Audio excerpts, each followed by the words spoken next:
80 शब्द प्रति minute. Dictation start करते हैं 5 सेकेंड बाद।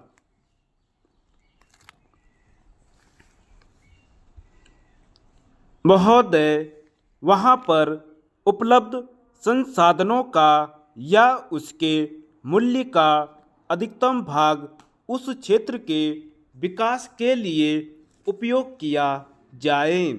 विभिन्न राज्यों के बीच आपसी सहयोग एवं तालमेल के लिए प्रयास किए जाएं।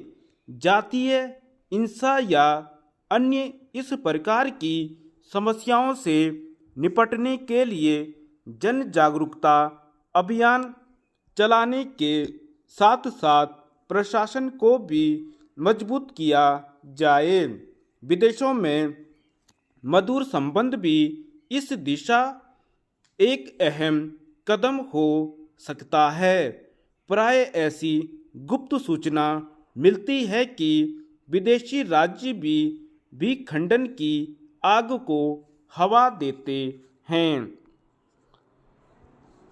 निष्कर्ष रूप से यह कहा जा सकता है कि राज्य का विभाजन करना ही एकमात्र ऐसा उपकरण नहीं है जो समस्याओं का निदान कर सके।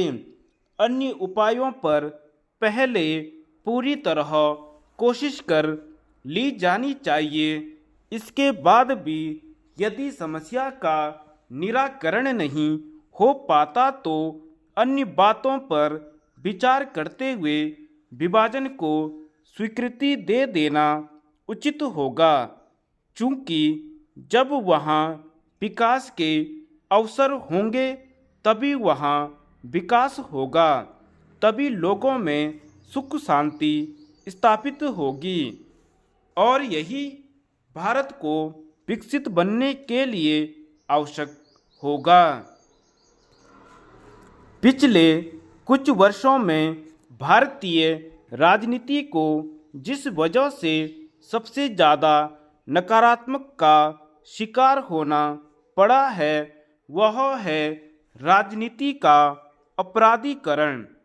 भारतीय राजनीतिक परिदृश्य में राजनीति और अपराध परस्पर इतने घुल मिल गए हैं कि इनके बीच स्पष्ट विभाजक रेखा खींचना बहुत कठिन हो गया है।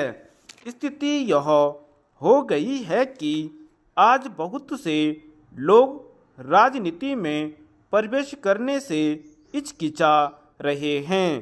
चुनाव आयोग की तमाम शक्ति और सूचना के अधिकार कानून से मिल रही जानकारी के बावजूद इस दिशा में लगाम लगाना मुश्किल हो रहा है।